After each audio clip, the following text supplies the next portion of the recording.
अस्सलाम वालेकुम नाजरीन, ब्यूरो रिपोर्ट के साथ मैं हूं फरजाना अली। आज के इस ब्यूरो रिपोर्ट में हमने सोचा कि क्यों ना आपको दिखाएं पेशावर का शहर, पेशावर की कदीम तारीख, पेशावर का फन सकाफत और पेशावर का कल्चर। अब पेशावर का एक बहुत ही रिच कल्चर है और फन सकाफत है जिसकी तारीख 18वीं सदी 17वीं सदी तक जाके मिलती है। यहाँ पर आज भी आपको कई ऐसी इमारतें दिखाई देती हैं जो कि 17वीं और 18वीं सदी का खूबसूरत मुंह बोलता सबूत है। उन्हीं में से एक इमारत जिसमें हम इस वक्त खड़े हैं वो है सेठी हाउस। अगर मैं इसकी बात करूं तो 18वीं सदी में बनाया गया ये हसीन सकाफत का हसीन शाहकार अगर कहें तो गलत ना होगा। 2006 में खैबर पख्तूनख्वा के आर्कियोलॉजी डिपार्टमेंट ने इसे खरीदा। ये सेठी खानदान की मलकियत था, उनसे ये खरीदा गया और फिर इसकी रेनोवेशन की गई। कोशिश की गई कि इसका जो अपना असल टेक्सचर था इसे दोबारा से ठीक किया जाए और उभारा जाए। अगर मैं आपको वो टेक्सचर दिखाऊं, मेरे पस मंजर में आपको नजर आएगा और मेरा कैमरामैन आपको दिखाएगा इसका एक पूरा व्यू जो आपके इस वक्त सामने है। तो अगर आप देखें तो चाहे ये झरोके हैं, इनके ऊपर किया गया लकड़ी का ये खूबसूरत काम है, या फिर अगर आप दरवाजों या झरोकों के अंदर वो खूबसूरत रंग बिरंगे शीशों को देखें और उसके ऊपर किया गया काम है उसको देखें, और ये पूरा एक जो सेठी हाउस का एक मंजर इस वक्त आपको अपनी स्क्रीन पर नजर आ रहा है, ये इतना दिलकश मंजर है कि जिसको देखने के लिए दूर दूर से लोग आते हैं। और शायद यही सोच थी कि खैबर पख्तूनख्वा हुकूमत ने सोचा कि न सिर्फ पेशावर बल्कि खैबर पख्तूनख्वा की तारीख को, फन सकाफत को, सारी इन चीजों को रिवाइव किया जाए और लोगों के सामने लाया जाए। तो सेठी हाउस उनमें से एक है। तो आज के इस प्रोग्राम में हम स्टार्ट करेंगे यहाँ से, सेठी हाउस से। यहाँ पर हम आर्कियोलॉजी डिपार्टमेंट के डायरेक्टर अब्दुल समद साहब से बातचीत करेंगे। ओवरऑल उनसे पूछेंगे कि खैबर पख्तूनख्वा हुकूमत ने जो ये एक ठान रखी है अपनी सकाफत के रिवाइवल की, उसमें वो किस हद तक कामयाब हुई है। और फिर एक बहुत खूबसूरत चीज, जहां एक तरफ हम सियाहत की बात करते हैं कि यहाँ पे आपको फन सकाफत के बारे में बताया जाएगा, यहाँ पे आपको कल्चर के बारे में बताया जाएगा, वहां पे रिलीजियस टूरिज्म खैबर पख्तूनख्वा जो है वो एक रिच हिस्ट्री रखता है। तो बहुत खूबसूरत चीजें हम आपको दिखाने वाले हैं, हमारे साथ रहिएगा। जैसा कि प्रोग्राम के आगाज में हम बात कर रहे थे सकाफत के रिवाइवल की, और फिर बात हो रही है पेशावर के कदीम शहर की, और हम बैठे हुए हैं इस वक्त सेठी हाउस में। ये सारा जो प्रोजेक्ट है कि कैसे आपने अपनी सकाफत को रिवाइव करना है, उसे लोगों के सामने लेके आना है। बुनियादी तौर पर मकसद यही था कि सियाहत को फरोग दिया जाए, और सियाहत को फरोग देने के लिए जाहिर है एक कदीम जो कल्चर है वो भी मावन साबित होता है। साथ ही साथ टूरिज्म की मुख्तलिफ अशकाल हैं जो हमारे सामने आती हैं। तो इन्हीं सारी बातों पर गुफ्तगू करने के लिए इस वक्त हमारे साथ प्रोग्राम में मौजूद हैं डायरेक्टर आर्कियोलॉजी और museum doctor Abdul Samad. Sir, आपका बेहद शुक्रिया कि आपने हमारे लिए टाइम निकाला। डॉक्टर साहब, जो ये बुनियादी चीज कही गई या एक नारा लगाया गया खुसूसन खैबर पख्तूनख्वा की जो मौजूदा हुकूमत है वो, और फिर हम जहां बैठे हैं ये है सेठी हाउस। 2006 में इसको अपनी तहवील में आर्कियोलॉजी डिपार्टमेंट में लिया और उस वक्त जो हुकूमत थी वो थी ANP की। आप तो इनके साथ ही एंगेज है। बुनियादी मकसद क्या था इस चीज के पीछे? इस तरह है जी कि खैबर पख्तूनख्वा दुनिया में एक ऐसा खित्ता है जिसकी हिस्ट्री प्री हिस्ट्री से शुरू होती है। जब इंसान गार में रहता था, स्टोन एज में, उस वक्त से लेकिन मॉडर्न टाइम तक कंप्लीट हमारे पास एक कल्चर प्रोफाइल है। यानी खैबर पख्तूनख्वा में हिस्ट्री का ऐसा कोई गैप नहीं है जिसमें आपको कुछ ना कुछ आसार ना मिलते हों। तो ये दुनिया में वाहिद एक खित्ता है जो रिच है, प्री हिस्टोरिक से लेके मॉडर्न टाइम तक आपको हर दौर के यहाँ पे आसार मिलेंगे। 9/11 से पहले यहाँ पे लोग बाकायदा चार्टर्ड जहाज के जरिए आते थे यहाँ पे। हेरिटेज टूरिज्म या रिलीजियस टूरिज्म आप इसको नाम दे दें, इसको देखने के लिए दुनिया के मुख्तलिफ कोने से लोग आते थे यहाँ पे। एक पीसफुल एरिया था, लेकिन अनफॉर्चुनेटली 9/11 के बाद ये बिल्कुल 180 एंगल में चीज़ें चेंज हुई सिक्योरिटी हालात की वजह से। तो इससे सबसे बड़ा, बाकी नुकसान तो बहुत हुए, लेकिन सबसे बड़ा जो नुकसान है वो हेरिटेज टूरिज्म का या टूरिज्म को नुकसान पहुंचा। खासकर आपको पता है जो डोमेस्टिक टूरिस्ट आते हैं वो आपकी टूरिज्म को सिर्फ सस्टेन करते हैं। जब आपकी रेवेन्यू जनरेशन या पैसे इकोनॉमी की बात करते हैं तो वो आपके इंटरनेशनल टूरिस्ट से आता है, वो आना बिल्कुल बंद हो गए थे। और वक्त के साथ साथ लाहौर जो है वो एक सेंटर बन गया फिर पेशावर के बाद। हालांकि पेशावर की जो हिस्ट्री है, तारीख है, वो 2500 साल पुरानी है। जहाँ पे हम बैठे हैं इसकी कंटिन्यूस हिस्ट्री है, कोई गैप नहीं है। पेशावर हम कहते हैं दुनिया का या साउथ एशिया का one of the oldest living cities में इसका शुमार होता है। उसके आसार हमें यहाँ से चंद कदम आगे गोरगटरी पे मिलते हैं, वहाँ पे आर्कियोलॉजिकल एक्सकैवेशंस हुई हैं। तो जो ही सिक्योरिटी के हालात ठीक हुए, बेहतर हुए, थैंक्स टू सिक्योरिटी फोर्सेस जिन्होंने कुर्बानियाँ दी, और पाकिस्तानी कौम ने, खासकर खैबर पख्तूनख्वा के लोग जो फ्रंट लाइन पे रहे इस पे, इतनी कुर्बानियों के बाद अभी दोबारा हम उस फेस पे हैं कि 9/11 से पहले जो दौर था वो दोबारा आए। लोग, दुनिया के जो लोग हैं वो टूरिज्म के हवाले से खैबर पख्तूनख्वा को जाने, दोबारा मैप पे इसको लेके आए। तो इसके लिए मुख्तलिफ गवर्नमेंट ने प्लान बनाया। बिल्कुल, मैं इसी तरफ आऊंगी। कितनी वेरिएशंस आप दे रहे हैं सियाहों को? हम जो फोकस कर रहे हैं वो हेरिटेज टूरिज्म, या बहुत ही स्पेसिफिकली अगर आप इसको नाम दें तो रिलीजियस टूरिज्म। यानी यहाँ पे 6 से 7 डिफरेंट मज़ाहिब के, मुख्तलिफ मज़ाहिब के यहाँ पे सेक्रेट जगह मौजूद हैं, उनके लिए मुकद्दस जगह मौजूद हैं। तो वो हम अट्रैक्ट करें। जिस तरह आपने देखा होगा पिछले कोविड-19 से पहले जो रिस्ट्रिक्शंस नहीं थी, थाईलैंड से और कोरिया से हमने बुद्धिस्ट मंक्स मंगवाए। वो चीफ मंक्स वहाँ पे उनके अपने फॉलोअर्स के साथ आए, उन्होंने यहाँ पे अपने होली जो प्लेसेस हैं उनका विजिट किया, दे वर वेरी हैप्पी। इसके अलावा सिख पाकिस्तान में आपने देखा होगा करतार कॉरिडोर एक इनिशिएटिव लिया। तो सिख पे भी हम फोकस कर रहे हैं कि सिख भी यहाँ पे, सिखों के यहाँ पख्तूनख्वा और मर्ज एरिया में कुछ है ऐसा उनकी मजहबी कोई पुरानी जगह कि जहाँ पे उनको ट्रैक किया जा सके, लाया जा सके? जी, सिख हेरिटेज के हवाले से अगर मैं बात करूँ तो 90% of Sikh heritage is in Khyber Pakhtunkhwa. अच्छा। सिर्फ 10% जो है वो खैबर पख्तूनख्वा से बाहर है। यहाँ पे उनकी बहुत ही मुकद्दस जगह है, अगर मजहबी लिहाज से नहीं लेकिन तारीखी लिहाज से बहुत बड़ी बड़ी उनकी जगह है। मसलन जमरोद फोर्ट हो गया। जमरोद फोर्ट से क्या है? जमरोद फोर्ट सिखों ने बनाया 54 डेज में। अच्छा। और वहाँ पे उनकी लड़ाइयाँ हुई। हरि सिंह नलवा जो उनका हीरो रह चुका है सिख हिस्ट्री में, उसकी यादगार है वहाँ पे? उसकी वहाँ पे कब्र है, बल्कि अच्छा, कब्र है। उनकी डेथ हुई है, समाधि है वहाँ पे। आप देख लें, हरिपुर हमारा जो शहर है अभी भी उनके नाम पे है, मानसेरा मान सिंह के नाम से। तो सिख हेरिटेज खैबर पख्तूनख्वा में बहुत रिच है। फाटा की आपने मिसाल दी, हंगू के करीब एक जगह है, सरारोगा एक जगह है जिसमें अभी रिसेंटली एक इंडियन मूवी भी बनी है कैसरिया के नाम से मेरे ख्याल से। तो सिख हेरिटेज अभी जो, तो इन जगहों को फिर ये जो जैसे हंगू की आप बात बता रहे हैं कि जो कि अब फिल्मों का भी हिस्सा बन रहे हैं, लोग उसको रिवाइव कर रहे हैं। हम यहाँ पे जो बैठे हुए हैं, यहाँ पे भी मैं आती हूँ थोड़ा सा सेठी हाउस की तरफ भी, तो वो हंगू की उस मकाम को भी आपने थोड़ा सा वो करने की कोशिश की है। क्योंकि हमारी एक और बदकिस्मती है ना डॉक्टर साहब, मुझे याद है कि जब मैं इवन के भूटान भी गई थी तो मुझे पेशावर वहां नजर आया म्यूजियम में, और उसका नाम उन्होंने मुख्तलिफ उसको पुष्कलावती और इस तरह से वो जो पुराने नाम थे उन नामों से, तो मैं बड़ी हैरान रह गई। मैंने कहा ये जो जगह बता रहे हैं ये तो पेशावर है, नाम बिल्कुल डिफरेंट है। इसी तरह अगर आप मतलब न सिर्फ भूटान बल्कि साउथ एशिया पूरा आप देखें, पड़ोसी मुल्क देखें, उधर जो किले हैं, ये आपने मिसाल दी कि वो जमरोद वाला फोर्ट जो है, हमारे यहाँ ये किले किसी और के पास हैं।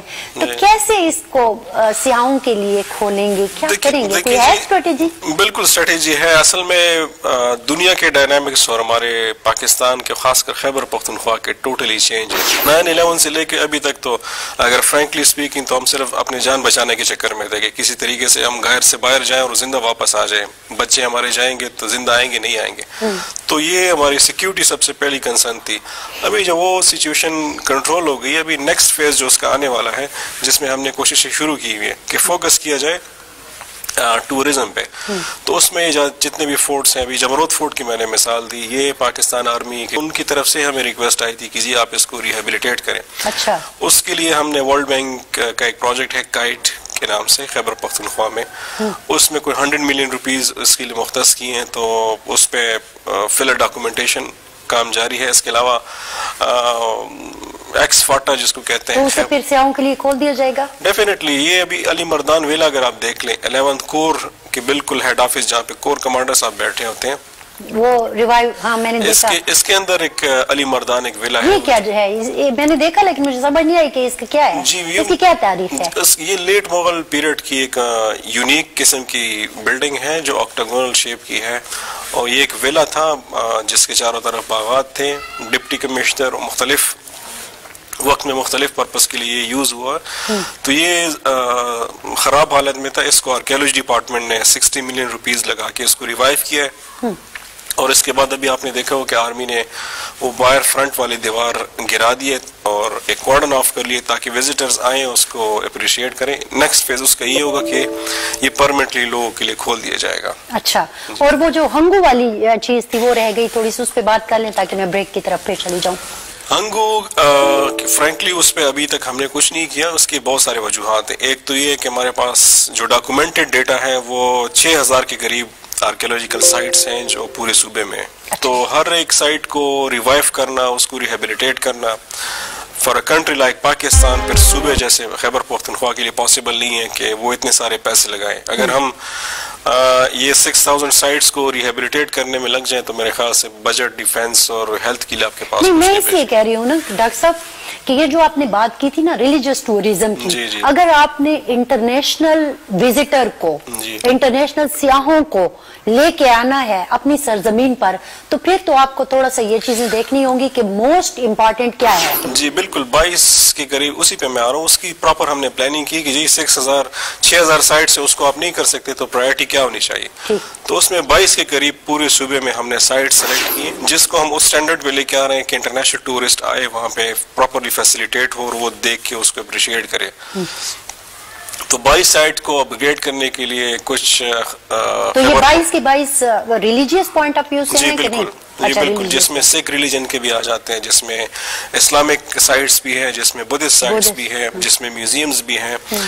तो इसमें कुछ हम प्रोविंशियल एडीपी से हम कुछ साइट्स को डेवलप कर रहे हैं। बाकी जो साइट्स बच गए हैं वो वर्ल्ड बैंक फंडेड एक काइट प्रोजेक्ट है, 7 के करीब साइट्स उसमें रिहेबिलिटेट हो। तो अगले 2 साल हमने टारगेट किया हुआ है कि 2 साल में हम पहले फेज में ये 22 साइट्स ऐसे करेंगे जो इंटरनेशनल हेरिटेज टूरिज्म की प्रमोट करने में अहम साबित होंगे। ठीक है, आपने जैसे कहा कि 9/11 के बाद हमें बहुत सारी चीजों से हाथ धोना पड़ा, और उसमें एक सबसे बड़ा और अहम पोर्शन जो था वो टूरिज्म का भी था। वो जो इंटरनेशनल सियाह हमारी इस सरजमीन को देखने के लिए आया करते थे वो नहीं आए, वो बंद हो गए।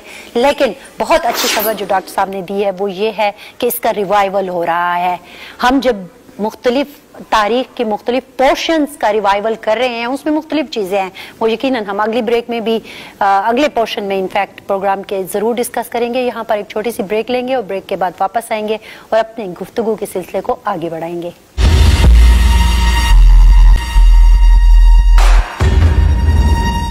वेलकम बैक नाजरीन, ब्रेक पर जाए डॉक्टर अब्दुल समद से और आर्कियोलॉजी डिपार्टमेंट को पख्तूनख्वा में देख रहे हैं, म्यूजियम को देख रहे हैं, और ये जो हम सकाफत की रिवाइवल की बात करते हैं, और आज जो हमने चुना है सेठी हाउस को, डॉक्टर साहब थोड़ा सा इसके बारे में बताइए कि इस तरह की खूबसूरत इमारतें जो कि मुझे बताया गया कि ये 18वीं सदी में इसकी तामीर हुई थी, इस तरह की कितनी हमारे पास मजीद इमारतें हैं कि जिन्हें आपने रिवाइव करना है और रेनोवेट करना है? अगर पेशावर वॉल सिटी की बात की जाए तो 2018 में हमने एक प्रोजेक्ट स्टार्ट किया जिसमें हमने करना ये था कि कितने हेरिटेज साइट्स हैं जो पेशावर सिटी के अंदर मौजूद, यानी फसील के अंदर मौजूद है। तो 1840 साइट्स ऐसे थे जो अभी हम बैठे हैं सिटी हाउस में, जो 100 ईयर्स प्लस हेरिटेज के ज़मरे में आते हैं। तो 1800 के करीब सिर्फ पेशावर के आपके वॉल सिटी के अंदर हेरिटेज साइट मौजूद। अभी जो जिस बिल्डिंग में हम बैठे हैं तो ये एक शाहकार है, we call it jewel of Peshawar. जी बिल्कुल। It's a mixture of Central Asian and जो एंशिएंट इंडिया है उसका एक मिक्सचर है आर्किटेक्चर का। यहाँ पे ज़ौक़ वाले लोग रहते थे। यहाँ पे पेशावर में सेठी फैमिली थी, वो सेंट्रल एशिया के साथ कारोबार करती थी, तो वो वहाँ पे जो चीज़ें देखती थी, आर्ट के नमूने देखती थी या बिल्डिंग के, तो वहाँ के यहाँ पे इम्प्लीमेंट करते थे। आपने सेठी मोहल्ला जिसमें बैठे हैं, यहाँ में बहुत से घर हैं सेठी फैमिली के, तो मस्जिद भी है। इस घर के बारे में मशहूर है कि ये 20 साल में बना। 20 साल में? 20 साल में बना। और जिस दिन यहाँ पे कोई कारीगर काम नहीं करता था, यानी टक टक की आवाज़ नहीं आती थी, तो जिनका मालिक था उनको बेचैनी होती, तो वो फिर किसी को ले आता था यहाँ पे काम करते। यानी बहुत शौक से ये घर बनाया गया था। अनफॉर्चुनेटली 2005-06 में फिर मौजूदा जो इसके मालिकान थे उन्होंने डिसाइड किया कि इसको सेल आउट करके बाहर चला जाए, क्योंकि यहाँ पे 9/11 के बाद बहुत सारे इश्यूज हो गए थे। जिनके पास पैसे थे, अफोर्ड कर सकते थे, वो पेशावर छोड़ना शुरू कर गए थे। तो ये घर नीलाम हो रहा था। फिर जो उस वक्त की गवर्नमेंट थी, आर्कियोलॉजी डायरेक्टरेट ने इसको परचेज किया और फिर इस पे मजीद पैसे लगा के इसको रिहेबिलिटेट किया। कितना आपको अरसा लगा इसको, कितना मतलब काम करना पड़ा? असल में जो आर्कियोलॉजिकल कंजर्वेशन एक प्रोसेस है, वो नेवर एंडिंग प्रोसेस है। हेरिटेज बिल्डिंग एक इसकी मिसाल एक ऐसी है कि एक बीमार वालिदैन हो आपके, तो आपका उसे कंटिन्यूस आपका उनका ख्याल रखना पड़ता है। काम अभी भी इसके तकरीबन 15 साल हो गए इस बिल्डिंग को हमने परचेज की, लेकिन अभी भी अगर आप देख लें तो अभी भी इसकी कंजर्वेशन जारी है, इसमें काम जारी है। तो इट्स अ कंटिन्यूस प्रोसेस। लेकिन जो मेजर इसमें काम था जिसको मौजूदा हालत में लेके आए, वो तकरीबन 3 साल उसमें लगे। इसमें तो पैसे भी बड़े लगते होंगे, हुकूमत से पैसे निकलवाना कितना मुश्किल होता है?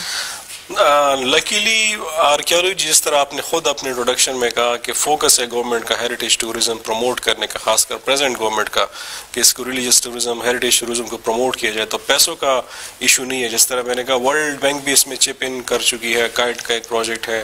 तो फिलहाल जब तक डॉक्टर साहब, बड़ी अजीब सी बात है, जब मैं और आप बात कर रहे हैं, इस वक्त पेशावर यूनिवर्सिटी के रोड के ऊपर स्टूडेंट्स बैठे हैं, पेशावर यूनिवर्सिटी को बचाने के लिए चंदा जमा कर रहे हैं, और आप कह रहे हैं पैसों का तो कोई मसला ही नहीं है। बिल्कुल मसला नहीं है। आर्कियोलॉजिकल साइट का जो गवर्नमेंट की प्रायोरिटी है कि अपनी आइडेंटिटी को महफूज किया जाए, आने वाले जनरेशन को इसको बचाया जाए, ताकि हम दुनिया को सिखा सकें कि हमने दुनिया को क्या कंट्रीब्यूशन की है, और उस पे गवर्नमेंट बहुत सीरियस है। I don't know Peshawar university के साथ वो मेरे ख्याल से मैनेजमेंट या प्लानिंग का कोई इशू होगा, लेकिन आर्कियोलॉजी में अभी तक हमने कोई ऐसा इशू फेस नहीं किया कि जो हमारी कैपेसिटी है, जो हमारे पास स्किल्ड ट्रेंड लोग हैं, उसके मुताबिक जो काम हम करना चाहते हैं उसके लिए शायद आपको थोड़ा पैसा चाहिए। वैसे आपको सालाना मतलब इस बजट की अगर बात करें तो कितना कोई आपको दिया गया है?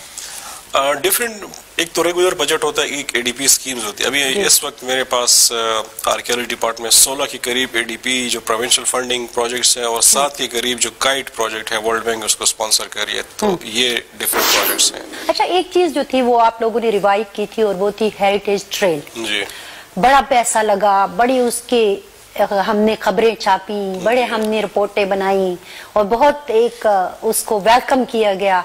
लेकिन आज तो फिर मैं आ रही थी तो वही रिक्शे, बल्कि वही मछली बाजार ही लग रहा। लाहौर में हम देख रहे हैं कि उन्होंने सिटी वॉल का जो प्रोजेक्ट बनाया, वहाँ पे अभी भी वो बगियां चलती हैं, टांगे चलते हैं, वो उसमें तो कोई मसला नहीं हुआ।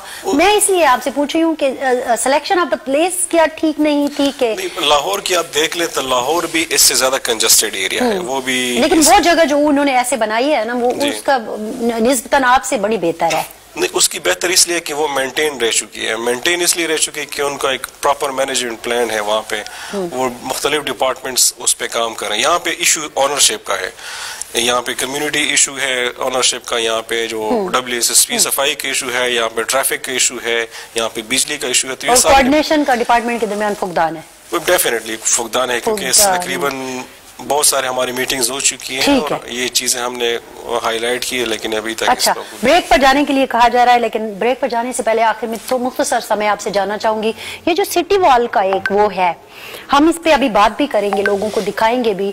सिटी वॉल के ऊपर एक नक्शो निगारी की जा रही है। ज़ाहिर अच्छा है कि आप एक कलरफुल सी वॉल हो, लेकिन आपके इसके साथ कोई, मुझे लगता है कि बनती नजर नहीं आती। बनती तो नजर आ रही है, लेकिन मेरे ख्याल से अगर ज्यादा टेक्निकल तरीके से या कंसल्टेशन से होता तो अच्छा होता। किसी भी हेरिटेज बिल्डिंग को डिफेस करना, उस पर आप पेंटिंग करें या लिखाई करें, ग्राफिटी करें, वो इलीगल होता है, गलत काम है। जिस तरह भी अब सिटी हाउस में बैठे, यहाँ पे अगर कोई आए, यहाँ पे चूना लगाए या कोई पेंट करे तो वो एक गलत हेरिटेज को डिफेस करने के मुतरादिफ होता है। तो हमें कोई इशू नहीं है अगर कोई नए बिल्डिंग्स पे या से कोई पॉकेट्स पे या से कोई कॉर्नर्स पे वो पेंटिंग्स करें, लेकिन मेरे ख्याल से हेरिटेज लेकिन वो तो हो रही है सिटी वॉल पे, पुरानी जो बिल्डिंग्स है उस पे नहीं करनी चाहिए।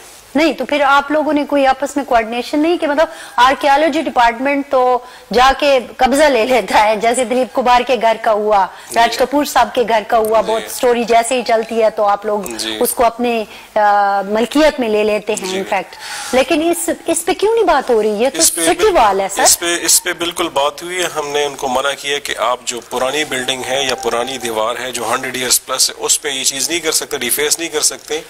अगर नए कोई बिल्डिंग है या कोई ऐसे कॉर्नर है तो या सिटिंग प्लेसेस है, उस पे कर सकते हैं।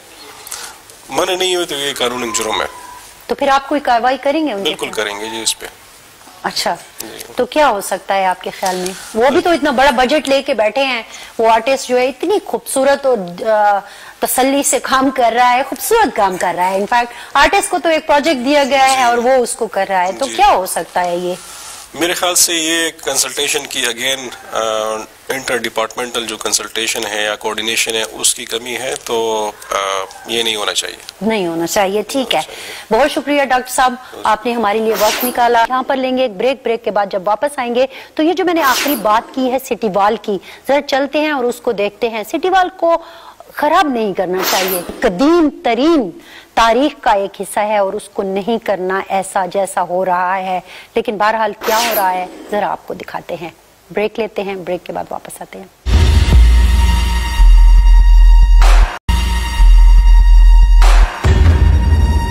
वेलकम बैक नाजरीन। जैसे कि हमने ब्रेक पर जाने से पहले डॉक्टर अब्दुल समद से बात कर रहे थे और हम आसार कदीमा को के तहफ़्फ़ुज़ की बात कर रहे थे। हमने वहाँ पे जो बात की कि फसीले शहर के हवाले से कि फसीले शहर पेशावर की तारीख का, कदीम पेशावर की तारीख का एक बहुत बड़ा हिस्सा है और इसको प्रिजर्व करना भी बहुत अहम था।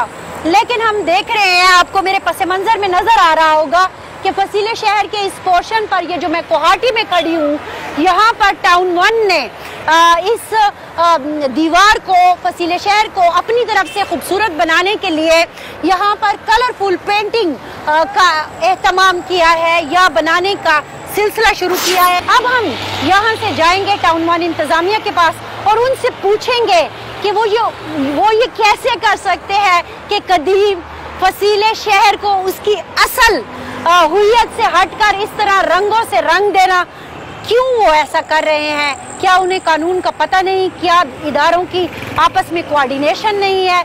वजह क्या है ये जानेंगे। आइए चलते हैं टाउन 1 दफ्तर और वहां पर उनके सामने रखते हैं ये सवाल। जैसा कि हमने आपको दिखाया कि फसीले शहर पर इस तरह आजकल जिस तरह से कलरफुल उसको बनाने की कोशिश की जा रही है, उसके ऊपर पेंटिंग की जा रही है, हमने आपको वो मनाजिर दिखाए वहां पे जाकर। अब ये जो एक इशू है वो बन गया है आर्कियोलॉजी डिपार्टमेंट का, या कहें खैबर पख्तूनख्वा में इस वक्त जो एक्ट इस वक्त लागू है उसके मुताबिक अगर हम बात करें तो जाहिर है, साफ जाहिर है कि आप कौमी विरसे को, जिसको कि विरसा करार दिया जा चुका हो, उसको आप छेड़ नहीं सकते इस लिहाज से कि उसकी हुइयत, उसके कलर्स या उसका टेक्सचर जो है वो खराब नहीं कर सकते। और अगर ऐसा किया जाए तो फिर उसकी कुछ सजाएं भी हैं और जुर्माना वगैरह भी की सूरत में भी सामने आता है। लेकिन फिर भी फसीले शहर के ऊपर काम हो रहा है, वहां पर कलरफुल पेंटिंग हो रही है, ऐसा क्यों हो रहा है? अब इस सवाल का जवाब पाने के लिए हम इस वक्त टाउन 1 के ऑफिस में मौजूद हैं, क्योंकि ये प्रोजेक्ट इनका है और हमारे साथ इस वक्त Riaz Ahmed Awan, town officer regulation town 1 Peshawar मौजूद हैं। बहुत शुक्रिया सर। सर, ये जो मैंने बात की है कि एंटिक्विटीज एक्ट के तहत आप कौमी विरसे को नुकसान नहीं पहुंचा सकते। नुकसान इन द सेंस उसकी हुइयत चेंज नहीं कर सकते, उसके कलर चेंज नहीं कर सकते, लेकिन अब फसीले शहर पर रंग रोगन शुरू हो गए, ये क्यों? शुक्रिया मैडम, आप लोग यहाँ तशरीफ लाए, आपको वेलकम कहता हूँ। मैडम देखिए, ये फसीले शहर जो है ना, तो इसको मुख्तलिफ जगहों से लोगों ने तोड़ा है और अपने घरों या अपने उसको जो उनके कारोबारी यूनिट्स उसमें शामिल करने की कोशिश की है। मुख्तलिफ वक्तों में ये होता रहा है। हमने इस वक्त फसीले शहर को महफूज बनाने के लिए पहले तो हम उसको अपने असल शक्ल में लेकर आए हैं, फिर उसके ऊपर हमने अपने जो हमारे पख्तून कल्चर की जो है वो लोगों को, नई नस्ल को बताने के लिए उधर पेंटिंग्स शुरू की हैं। तो पेंटिंग्स का पहला हमारा मकसद जो है तो वो ये है कि एक तो आवाम, नई नस्ल को आगाही हो हमारे कल्चर की, और दूसरा कि फसीले शहर महफूज हो जाए दोबारा ऐसी वारदात होने से। किसी कौमी विरसे को जिसको कि कौमी विरसा करार दिया जा चुका हो, और फसीले शहर तो हमारा बहुत बड़ा विरसा है, उसके ऊपर आप रंगबाजी कैसे कर सकते हैं सर? देखिए मैडम, फसीले शहर जहाँ बची हुई है, हाँ। अगर ये हमारे इस इक़दाम से, वो जो एक इस इक़दाम से कबल अगर आपने इसको देखा होता या देखा हुआ है, आप अगर शहर में घूमिए, आपने देखा है, तो इसकी हालत बहुत बदनुमा हो चुकी थी, यानी वो देखने वो बुरा लग रहा था। तो हमने उसको उसकी असल शक्ल में लाकर उसके ऊपर ये पेंटिंग्स अगर आपने असल शक्ल में लाना था तो फिर आपको वही वाली ईंटें, वही वाला टेक्सचर, वही चीजें, जैसे मिसाल के तौर पर मैं आपको बताऊं कि सेठी हाउस हो गया, या मुख्तलिफ किस्म के पुराने घर हो गए, या फिर आप हेरिटेज ट्रेल की बात करें, गोल गटरी की बात करें, उसको भी रेनोवेशन उसकी की जा रही है और उसको अपनी असल टेक्सचर के साथ रेनोवेट किया जा रहा है। आपने तो मुख्तलिफ कलर्स लगा दिए। आपको पता है कि अकॉर्डिंग टू लॉ इसके ऊपर जुर्माना भी है, इसके ऊपर कैद भी है, फिर भी क्या आपस में आप लोगों की डिपार्टमेंट्स की कोऑर्डिनेशन नहीं होती बिफोर टेकिंग अ स्टेप? अच्छा देखिए, अभी आप फरमा रही है ना कि इस पर ये कैद और जुर्माना की सजा भी हो सकती है। आर्कियोलॉजी वाले हमें लेटर कर देते या हमें वर्बली फोन पे बता देते कि भाई आपको ऐसा नहीं करना चाहिए। अभी तक उन्होंने हमारे साथ ऐसा कोई करस्पॉन्डेंस नहीं किया। अच्छा, वैसे आपने ये फैसला लेने से पहले उनसे राब्ता करने की कोशिश की? आपको तो पता होगा ना माशाल्लाह। शहर हमारी मलकियत है, हम उनसे क्यों राब्ता करें? अच्छा, शहर आपकी मलकियत है, लेकिन सर शहर भी हमारी मलकियत है और पेशावर शहर भी हमारी मलकियत है। अच्छा, नवाबरात madam, administrator town 1 is father of city. ठीक है, बिल्कुल। Deputy commissioner is not father of city. ठीक है। एडमिनिस्ट्रेटर टाउन 1 और मेयर या नाजिम town 1 is father of city.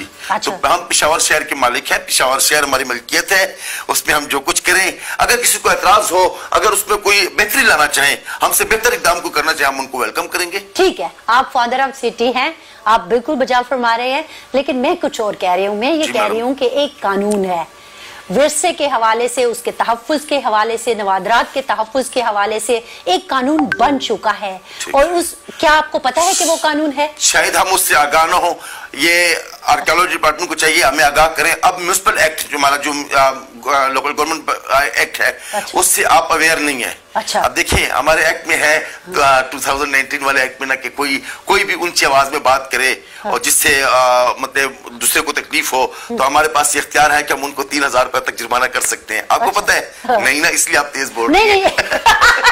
अच्छा, सुने ना, आप मेरे सुने ना, तो अच्छा, हमने आपको आगाह नहीं किया, आपके इसमें कोई कसूर नहीं है। अच्छा, और जब हम आपको आगाह कर देंगे, आर्कियोलॉजी वालों को चाहिए। वैसे ये नॉइस पोल्यूशन फैलाने के हवाले से था जो आप बात करना चाह रहे हैं, और आप रोड पे जाए, जितनी नॉइस पोल्यूशन फैलाई जा रही है और जितनी लाउड स्पीकरों के जरिए, इन लोगों को पता नहीं है, आपने सारा मलबा मेरे ऊपर गिरा दिया। मैडम, इन लोगों को पता नहीं है, जिस वक्त हम इन लोगों को पकड़े, इन लोगों को जुर्माने करें, तो फिर ये फैलेगा ना। तो इसमें मैं कहता हूँ हमारे पार्ट पे कोताही है कि हमने इसको आवाम के सामने पेश नहीं किया, इस सेक्शन को। अच्छा। तो अभी नहीं, आवाम के सामने तो छोड़े, आपने खुद नहीं जानने की कोशिश की। नहीं, ये वाला मैं कह रहा हूँ। अच्छा, नॉइस पोल्यूशन, आप नॉइस पोल्यूशन को छोड़े, हमारे वाला और ये जो आर्कियोलॉजी वालों का है, देखिए आप अगर हम पे ये मलबा गिरा रही हैं कि हमने नहीं, मैं मलबा इलेक्शन किए ना, तो आर्कियोलॉजी वाले उन्होंने तो अभी तक हमारे साथ कोई करस्पॉन्डेंस नहीं की। ठीक है, और माशाल्लाह वो दीवार जो है तकरीबन कंप्लीट होने वाली है।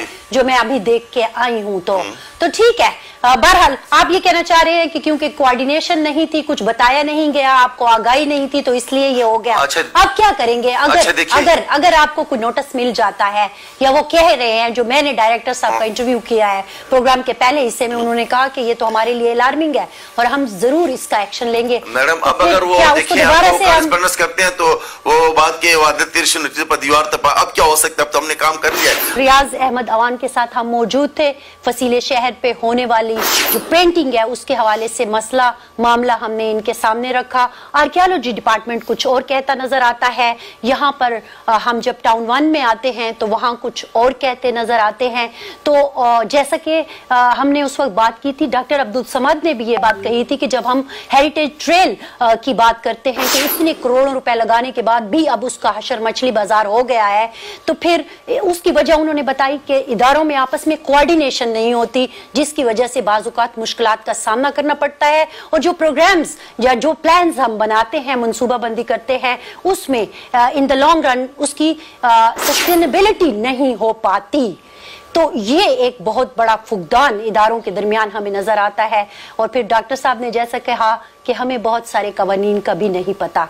बहरहाल आज के इस प्रोग्राम में हमने कोशिश की कि हम आपको अपने कल्चर के हवाले से, पेशावर की कदीम तारीख के हवाले से, और ओवरऑल खैबर पख्तूनख्वा में जो उस कदीम सकाफत को प्रिजर्व करने के हवाले से जो इकदामात उठाए जा रहे हैं ताकि एक इंटरनेशनल टूरिस्ट को यहाँ पर लाया जा सके, उसके हवाले से आज के प्रोग्राम में हमने आपको बताया। हमारी तरफ से इतना ही। फरजाना अली को दीजिए इजाजत। अल्लाह हाफिज।